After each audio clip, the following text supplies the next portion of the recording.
Does Gowon really feel good about the war he led Nigeria to fight against Biafra? Hello, welcome to this channel. There is this video I came across and I would like us to watch it together. But before we do that, please, if you have not subscribed to this channel, please go ahead and do that. Click on the subscribe button and turn on your notification bell to keep being part of this. Then as you watch, do not forget to react and also drop your comments in the comment section. At the time, I made a video and I was asking that, does Gowon really feel good about the war he led Nigeria to fight against Biafra that killed, some person says 3 million, some person says 2 point something million, some person said 5 million people died during the war. I thank God that God has kept Gowon alive to witness what is going on in Nigeria today, the place they fought to keep one. And I have been waiting for Gowon to break silence, like to talk about the situation going on in the place he claimed he fought to be one. Does it worth it? Excuse me, the killing of 5 million people, does it worth it? Does it worth what you are seeing today? After the war, from that time till now, do you think people who have died in Nigeria is not more than even 5 million people? If someone should come out to sit you down, to explain to you that some persons killed almost 5 million people to keep this place warm. They kill people for the insecurity you have today. They kill people for the famine, the hunger, for the malnutrition, for the corruption, for the looting. For God's sake, I just want you to help me to answer this question on the comment section. In your own conscience, does this place look like a place where people fought to keep one? Now, if your answer is no, what is the purpose of fighting to keep Nigeria one? If in your mind you feel that no, this has no purpose or this has no meaning, it doesn't worth it, then why are we still fighting to keep Nigeria one? Now, the mistake Gowon made so many years ago is the same mistake a lot of us are making today, and I am going to tell you this. I am glad that Gowon breaks silence. I have been waiting for this man to come out to speak about this situation. You know, most of the time he will just come out to say that he did not regret the war he fought. But I think his tone is changing now. Gowon is regretting for the war he fought. Yes. Now, this is what he said recently. He says that the war we fought was not for hatred. It was for unity. He said this because Gowon's village, no living thing. Sorry, they are living things. They are plants and some animals, bush animals, not even domestic animals. But are they human beings in Gowon town today? No, absolutely no. In Gowon's village today, are they human beings there? They have sacrificed them to the gods. Yeah, terrorists have sacrificed them. All these people they call bandits. Change the name of the community. Now Gowon is talking. So I really want people to ponder on this because it's not all about because I have someone who is a politician who is bankrolling me, because I have someone who is a senator, a governor, a president is from my side. We feel that, oh, we must do everything to make sure we continue to sing that this country should be one. It's a great mistake. People made it before, they regretted, and they are still making it today. Now, Gowon said that the civil war was fought for unity, not hatred. He expressed with deep emotion, but witnessing what is unfolding in today's Nigeria, especially in Jos, where he came from, it truly breaks my heart, he said. More than 60 years later, we still find ourselves asking, have we really learned anything from our past? Are we truly united or just pretending under one flag? I really want Gowon to answer these questions he put forth. Yeah. I want him to answer this question he put forth. The reason for the war was because there was no unity. There were pogroms upon, pogroms, and a lot of death happened to Southerners in the north. The hatred started coming, when people feel that people from the southern Nigeria have the majority, of the positions in the military, in the police, and everywhere. That is what breeds this hatred. Now, to summarize everything for you, after all these things happen, the war they fought, they are not supposed to, fight the war. They're supposed to divide Nigeria in peace through the regional government, according to the Aburi Accord. If you have not seen this document called the Aburi Accord, I want you to Google it to see the content of what Gowon signed with Ojukwu in Aburi time. And after everything, the British embassy in Lagos asked Gowon never to honor the agreement. And Gowon did not honor it. Gowon being alive today is a sign. It's a sign that it's like when God wants you to witness, the atrocities you have committed. God just wants you to witness the result. Everything we are doing today, we have the result. The result is coming. It might not come today, but it will come tomorrow. And I am still telling so many people here that the result of this country, people are managing, is coming, and it is going to wipe people away. I have so many videos of recent time, past 1 week, the killings.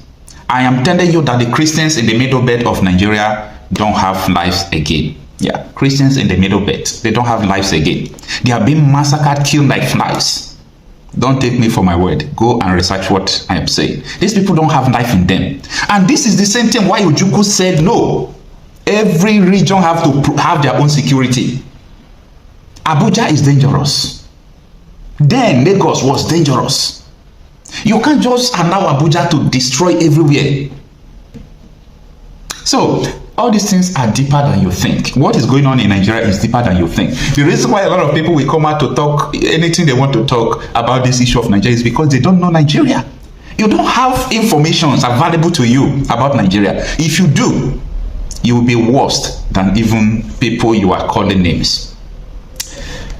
Now, Boko Haram, all these people who are fighting, they are in in the same meeting with so many Nigerian politicians, just like what the father Neya of Benue State said, that lawmakers are the ones sponsoring the bandits, giving them food in the bush. This is a governor saying that, okay? But Nigerian youths will not react as usual. They keep on finding what is not looking for them. That is a fortunate thing. Now, when you look at it, these politicians are already having 70% of everything they want to do. Yeah, their plans to make sure they take hold of Nigeria is 70% completed. The greatest way your enemy can win you is to be doing what they are doing without making noise about it. What is going on in Nigeria? They are not making noise about it. They are not making noise. They are just trying by all means, Buhari tried for 8 years to Islamize Nigeria. He introduced Ruga, he introduced cattle colony, everything he introduced failed. Adesina, who is SA to Buhari then on media, came to tell us that it's either you give your land to the Fulanis or you die. But nobody even call him or question him. The SS did not even bother. And I asked this question again. If Nigerian politicians could be bold to come out in a national television, like China's television, to tell the whole world that they imported Fulanis from around the world because they are global citizens, what else do you people really want to understand that they want to Islamize this country? What else actually do you want? If you doubt it, let me say you doubt this Islamization agenda, you said no, it's not going to happen. I want to ask you, what is the purpose of Boko Haram? Who are sponsoring Boko Haram?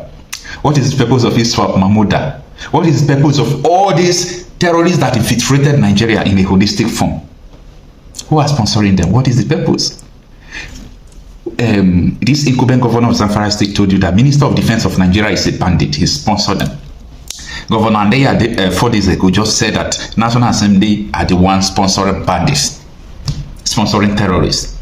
What else do people really want to understand about this Islamization of Nigeria? Oh, you thought it is because of election alone they sponsor these people? No, it's not because of election alone. But during election, or if they want to destabilize any region, they normally lose their doors. So these are the things going on in Nigeria, and I really want people to understand. But I am glad that Gowon really, understand that what they did was a mistake, and people are still making the mistake up to today.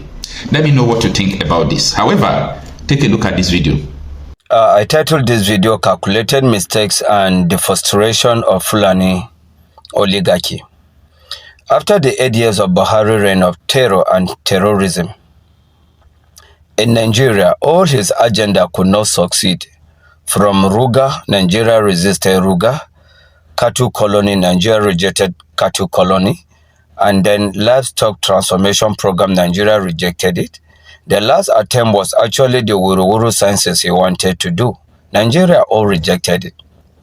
But then, since his 8 years was up, there was nothing they can do. They wanted a situation whereby he will hand over power to someone that will continue the Fulani Islamization agenda program. One, the calculation mistake that they did was, okay, let them hand over power to a Yoruba man who will be a Muslim, and they will bring a VP to actually be a Muslim ticket. That desire to hand over power was not out of sincerity, but it was out of mischief. When they told that the grandpa in the villa now, because he was not looking mentally okay and he was not looking strong, they knew very well that Osibanjo would have become a better president by development and economic antics of this country. But no, because they have interior motives, they decided to bring grandpa, who they thought in their mind that would not last.